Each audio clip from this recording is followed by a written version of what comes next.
Good morning on Thursday.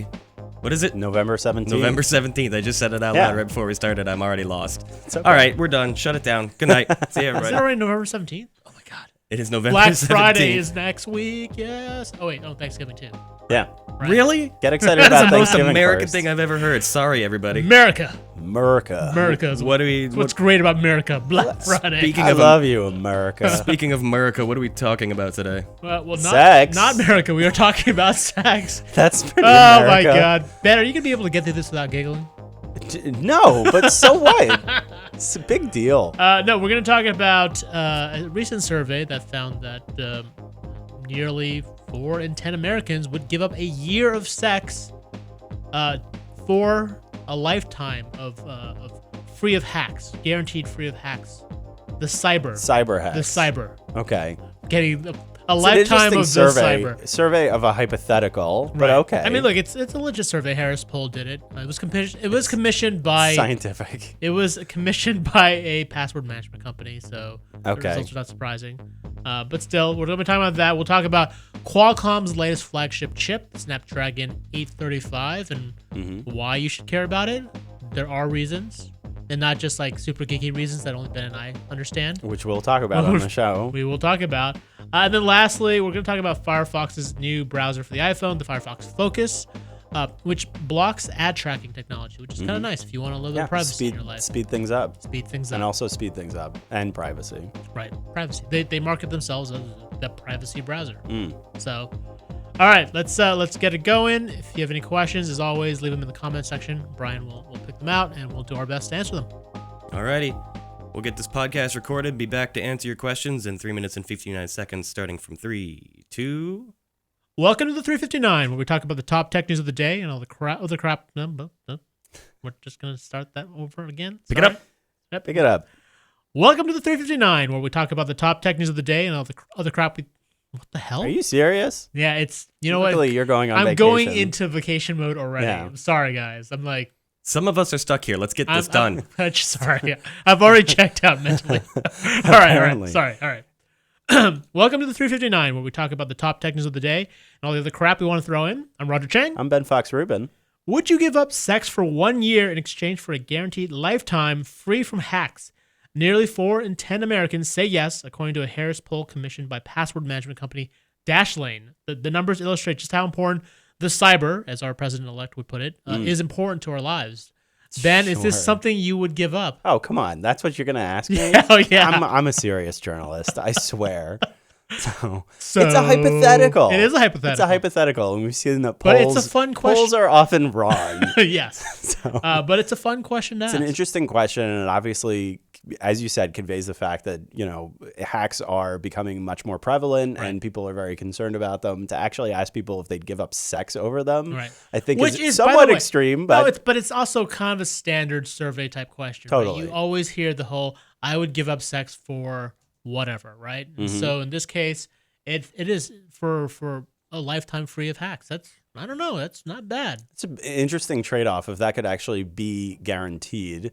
I think what's good about the survey is that it is trying to highlight the fact that people aren't practicing safe cyber. Yes. So they should be doing a better job with that. What are some of the things that we can tell our viewers that they should do to improve their cyber Absolutely. experiences? Well, I mean, this is partly why Dashlane put this poll together, right? They basically want folks using password management companies like Dashlane. Okay. Right? Sure, but you could also change your password around, Right. use different passwords. Make more complicated passwords. Make more complicated passwords. They different shouldn't things all like be that. 1, 2, 3, 4, 5, which is still the number one password used in Still. America. In America, yeah. Unbelievable. Also, one of my favorite passwords, password. That's Just so literal. I know, whatever. Anyways, We talk about that a lot. moving on. Next, Qualcomm unveiled its flagship Snapdragon 835 chip yesterday. Most likely will make its way to flagship phones like the Samsung Galaxy S8. It uses a 10 nanometer manufacturing process. Unbelievable. Very exciting. Yes, Ben and I are excited about. It's a fancy way of saying that they're packing in even more transistors, more processing power into a smaller chip, Mm-hmm. ultimately leading to a phone that is smaller, thinner, Faster, and can last longer. and yeah, it lasts longer because it uses less energy. Right. And the marquee benefit, speaking of energy, is Quick Charge 4.0, which lets you get up to 5 hours of battery life on a 5-minute charge. Right. So I can understand why people might not get too excited about this because it's like a continuation of speeds and feeds. Right. Everybody expects this It's kind of thing to happen. It's just another chip. Yeah. It's just another chip, but it's always helpful to remember that these are the types of win-win-wins that you do get with the improvements in nodes, and 10 nanometer technology is going to help you get a lot of benefits out of your smartphone. Unless you're an iPhone user, because this Qualcomm processor is not going to be in the iPhone because Apple makes or designs its own processor.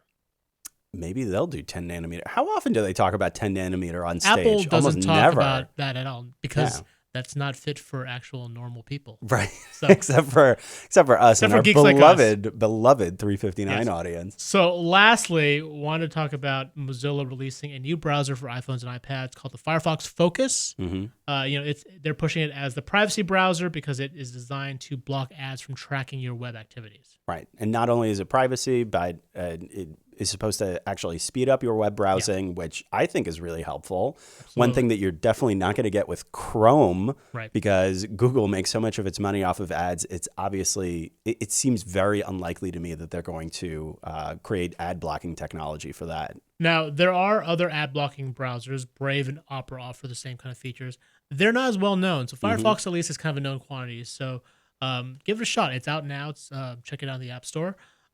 Just a note, we'll be going on hiatus next week to really celebrate Thanksgiving and Black Friday. But we'll be back the following week. So for more about these stories, check us out on CNET. I'm Roger Chang. I'm Ben Fox Rubin. Thanks for listening. All right, Michael, how'd we do? Michael's in the chat timing us. Really? We're way long. But then we had to add We had the to have a extra disclaimer. note. We had to add the extra Cut note. 10 seconds off on there. Yeah. Make it fair. That's pretty good. That's Plus, better than I we've burned been 30 doing. seconds trying to say the intros. So trying to say the that word helps too. crap. Yeah. Here's also a good question from Michael. What if you can choose what's getting hacked? So, like, some people might not care if my Netflix gets hacked to an extent. And but then you obviously only have my to credit card or PayPal. That would suck. Oh, well, and Well, I then you don't would know. only have to forgo sex for what, 6 months? So, are we getting into a degree I of know. sex forgiveness? Well, actually, I'd love to see from our readers what is the length of sex would you give up for that lifetime of cybersecurity? Maybe it's not a year, maybe it's less, maybe it's 6 months, maybe it's a week. I don't know. Maybe it's a week. What is your threshold? I'll remind you that we were talking about 10 nanometer earlier today, so I don't know how much any of us are having sex. Michael also says he's excited for the Qualcomm Samsung chip. I hope they don't have any exploding issues with it. That is definitely true. Well, they did have their own issues before Note, right? Before what? Before the Note before 7. Note. Yeah, definitely. Their But own usually, Snapdragon chip before there were reports that they overheated.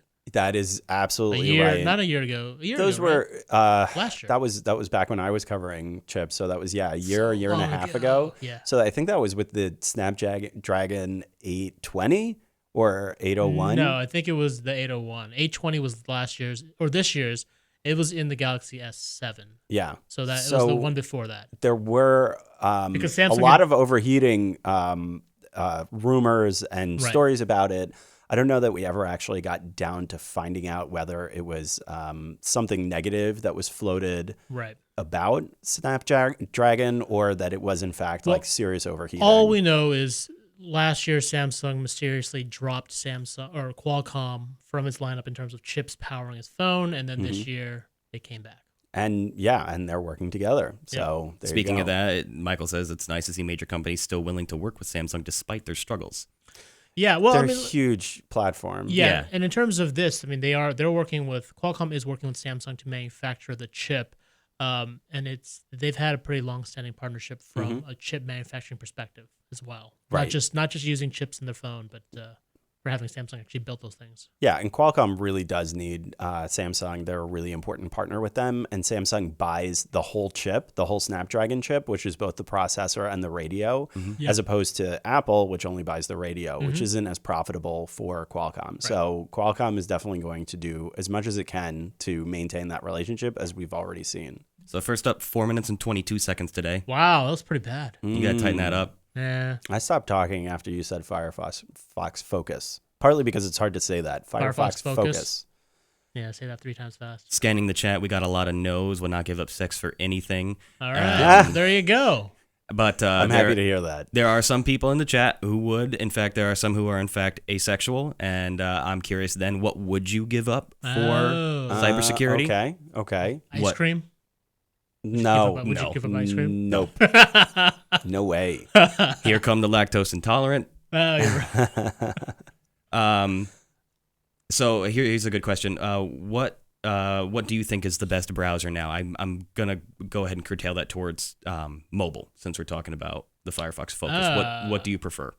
I still tend to use Safari just because it links up with a lot of the other Apple services, whether it's Clipboard or whatever. Like it all kind of ties together a lot better. I mean, I switch between that and Chrome. Yeah. I use Safari because it defaults, but I don't like Safari, so I try to use Chrome as often as possible. I am going to try this Firefox Focus. Yeah. I'm pretty interested in it. Yeah, definitely. I think it definitely, it's. I haven't used Firefox nearly as often as I used to. Yeah. Firefox used to be my default browser on PC for years. I think it was for a lot of people. Yeah. And then Chrome showed up, and Chrome stole that market from them, because it was unfortunately. faster. It was way faster. But it absolutely murders your resources. Yeah. So definitely. If Firefox, which I think they were very smart to do this, if they rightly start focusing on speeding things up through ads, that's an area that Google is just not going to fight them on, because there's no way Chrome, I think, is going to. That's Google's bread and butter. Well, they do provide the ad blocker extension, right? So it's not like it's completely, they avoid it entirely, but at the same time, if you can just download the browser and you could just use it right out of the box, obviously people are probably going to like that a little bit more. Right.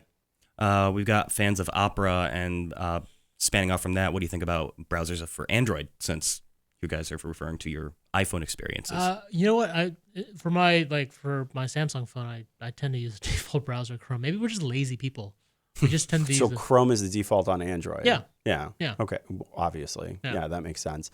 I haven't used Opera or Brave. We should really get Stephen Shanklin in here, because he is the true browser expert. Probably in the tech reporting world. Probably just like in the world. Forget reporting. Like he probably knows more about browsers than folks at Mozilla. Yeah. So I've seen some of the studies. I think Chrome is very much the default for most people these days, and we'll see. Because it's the default on Android. Right. Yeah. And we'll see if this really does help Firefox. I think that they've been trying to keep themselves relevant, and this to me sounds like it could actually work. They've kind of struggled on the mobile side. A lot of them have, like Opera. I know some people use Opera because it's a pretty fast browser on the phone, but it was known as sort of like a desktop browser, and now it's like, or it was a mobile browser as well, but it's just not for like the smartphone age. And so these guys have been kind of slow to embrace mobile in a real way. And so that's why you don't see a lot of people using it. Yeah. I mean, a lot of this kind of spans from loyalty. I mean, I live my life on Google, so I like Chrome, obviously, with integration with my calendar. It's the my same email deal with like Safari and the iPhone. Like everything integrates well, and that's why you want to use it. Slower though. Yeah. I don't really like Safari that much to use at all. If I can help it. So why don't you just switch to Chrome? I do. I use Chrome almost entirely, but like when you do click through, sometimes Safari will just it'll pop up Safari. I like Safari and Opera only because they eat the least amount of RAM. Yeah. Yeah. I wonder if Firefox would ever break into their own hardware for the sake of integration. Well, they tried for a while. Firefox Phone. They happened? I completely missed that boat. Well, there was a Facebook phone once. Not really. Like there were like maybe one or two one-offs that were built. The whole pitch for Firefox Phone was it was super cheap, and it was an operating system kind of built along the same kind of web architecture that Firefox is built on, and no one really bought it. So it kind of got scrapped and it's done. Gotcha. And it was just kind of a poor business model for them as well. Do you think because of Batterygate? I don't think have we used that phrase? I prefer Gazis for my taste. Battery Either way, Gazi. do you think because of Batterygate we might see some companies start experimenting with other material for batteries like hemp or hydrogen? I don't think hydrogen's a step in the right direction if we're going to try to avoid explosions. How would hemp? How does hemp work? I'm admittedly not a battery expert. However, I think almost all of the research going into battery technology these days is focused on lithium ion. Yeah. So it's not perfect. There are resources being put into sort of next gen battery tech, but we're talking like at MIT, like at research facilities where like most of the stuff is theoretical or won't be practical for years. Yeah. And so a lot of it is, that's why right now in terms of innovation, the only innovation in batteries is making it bigger. And that's it. Like, Right. You want more battery life, we'll give you a bigger battery. That's basically it. There's no real easy fix right now because it's also the entire industry is kind of built around lithium-ion batteries. To move to a new battery technology would require like a kind of wholesale change from everyone. Mm-hmm. And as we can see with other tech transitions, that's really difficult and painful. And so it's just easier for a lot of people to stick with lithium-ion. Yeah, obviously lithium-ion got a bad rap, not only from the Samsung phone, but I think lithium-ion batteries were the reason those hoverboards were exploding. Yeah. So it's not a perfect system at all, but I think, as you said, the entire tech industry is built around it. So I think they're going to try to continue to improve lithium-ion as opposed to going with some of those more experimental concepts that the reader mentioned. And, you know, you got things like quick charge that sort of helps offset the pain of, you know, the battery life being as limited as it is, right? Yeah. Mm-hmm. So I wouldn't mind having that on iPhone. That would be nice. Quick charge? Quick charge, yeah. Yeah. Like that's one of those features that are on Android phones now that I kind of wish Apple incorporated. I could definitely use that, especially after a 2-year-old iPhone that barely holds a charge. Yeah, although it's like a 30% by the afternoon. I would argue that like even on an Android phone, like a 2-year-old Android phone would probably not be as effective. Quick charge makes it like less painful to like charge it midday. Even though you'll like literally see like the icon change in front of you. 2 other topics before we shut it down for the day. Yeah. Do we know of any other browsers besides Opera that come with integrated VPN? I don't know. Again, Shankland. Yeah, I kind of wish Stephen Shankland was here. Just go bug Shankland on Twitter. Very good question. Respond. Very good question, but ask Stephen Shanklin. At ST Shank, just ask him on Twitter. Yeah. He'll probably answer. He would love to answer. Yeah. Yeah. And we talk about privacy in browsing. What about incognito? Is that actually safe? Is there actually real privacy there? Yeah, I mean, speaking of giving up sex, so I was wondering when we were going to make that connection. Yeah, they said it's an abstract stream, and I just brought it full circle, baby. Right. There you go. Yeah. There are disclosures when you open incognito that there are still certain cookies, and there are different elements you are vulnerable to like malware, and it's not a security. It's not a blanket for security. Right. At all. It's like really it'll just wipe privacy. your history. It's not going to track your history, but there are other things that are being tracked. So. Yeah. It's not impervious to being tracked at all. Nope. So. One last shout out and thank you to Svet. He points out that hemp can provide a better amperage hold and longer lasting discharge than lithium ion, and the cost of production is astronomically lower. That we know. That we obviously know. That's simple economics. You know that? I didn't know that. I didn't know anything about hemp batteries. I didn't know any of that. I'm not going to get into fully conspiracy theory, but the hemp industry itself is a lot of missed potential. So Brian knows. Let's just make that clear. Brian knew that. We did not know that. I think a lot of people know that, to be fair. I would bet you if you asked 10 people in the street, you get maybe 7 people looking at you really confused. Hemp batteries? That hemp holds a better amperage and would be cheaper to produce as a battery. It wouldn't be cheaper to produce as a battery. I've never really understood the technology or the science behind hemp being used as a energy storage device. But as far as its versatility, that's pretty common knowledge. Versatility-wise, I am learning something today. I didn't know any of this stuff. I'm not going to pretend to be some kind of expert in it, but it's one of those things where you browse enough headlines, you see enough stuff about hemp, you start to pick up a few things. Mm-hmm. I mean, I know hemp could be used for a lot of things. I didn't realize a battery would be one. I did not know that either, but I'm not surprised, to be honest. The shirt was made from hemp. That shirt? No, it wasn't. Oh. He got that shirt from like Gap or something. Close enough. Close enough. All right, we're out of time. Let's wrap it up there. Again, as just a reminder, we're going to be off next week. And then I'll be back, just myself, because Roger will continue Ben, to Alfred, be out. and Joan will be back, as well as a various rotation of special guests. But I'll be out for the next 2 weeks. So. We will miss you. And we'll be on hiatus. So enjoy Thanksgiving, Black Friday, the long weekend. We'll be back for those of you who celebrate neither of those things. Yes. Right. Enjoy the week. We'll see you in a little while. Ben will be back for Cyber Monday to talk about Cyber Monday action. I'm sure I will be. All right. All the savings. If you liked anything you saw or heard here, check us out on CNET. Our podcast is also available on iTunes, TuneIn, Stitcher, SoundCloud, FeedBurner, and Google Play Music. Thanks. See you in a week. See y'all in a week. Later.